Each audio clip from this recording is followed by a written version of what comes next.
Alright, so you might hear me talk a lot about making the right decision when we're going through power snatch, power to overhead squat, or the full snatch, or power clean, power to front squat to the full clean.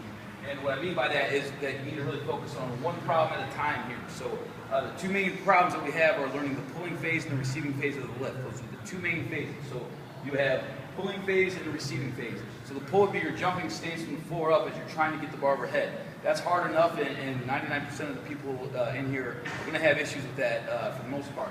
Even people who are mastered this are going to have problems with that. So point being, especially once we get under stress or doing an actual WOD on full speed, we want to make sure you're mastering that pull position so you're not falling apart using the back, compensating the shoulders, and pulling this way. You want to make sure you're using your hips and legs and staying in a tight position and posture to make that transition into your power position and jump the bar overhead.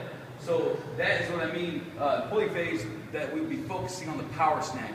Power to overhead squat and the squatter to build the receiving phase and then transition from the pulling to the receiving phase.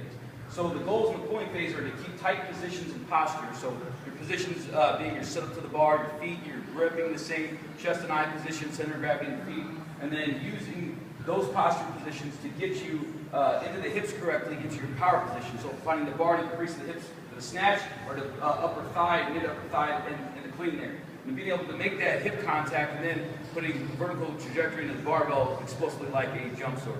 So get that down first is my point here. So focus on that problem first before you get the problem with the receiving phase. We're going to be building each one as we go each day. We're going to work on overhead squats, front squats, snatch bounces, things like that, stretches for the overhead squat. We're going to try to put that all together.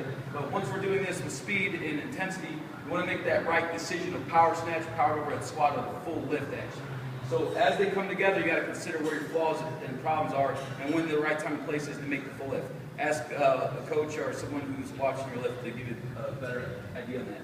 So problem 2 is the receiving phase. So power to overhead squat and full. And we're looking, the problems are usually flexibility and range of motion, stability with weight. So you might be able to do this with a PVC pipe or a barbell, but once you add weight to the bar, what happens?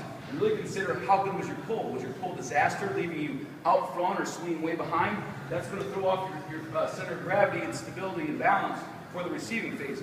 So your pull sucking is going to screw up the receiving phase. The better your pull is, the better chance you have for success in the receiving phase. So you really want to make sure that the cart before the horse here, and this problem's fixed first. So once you have flexibility, range of motion, and you've got a proper pulling phase going on, then are you stable with weight, then the right footwork going from jumping to landing there, shuffling the feet out, and being in the proper receive position to do a solid overhead squat, and then jump or pulling yourself, jumping under from the finish of that second pull into the third pull, pulling yourself down into the bar. So putting it all together is a complex task, and there's no rush on this at all unless you're trying to make the Olympics or the CrossFit Games. Safety and proper movement is what we're talking about here, and put these in proper perspective and order. Build the pull first, focus on that problem first, then receive, and consider whether they're doing this as technique work, as you know, skill phases of the workout, or an actual WOD component of the workout. So get damn good at power snatches first. That's all. Great video, Dad.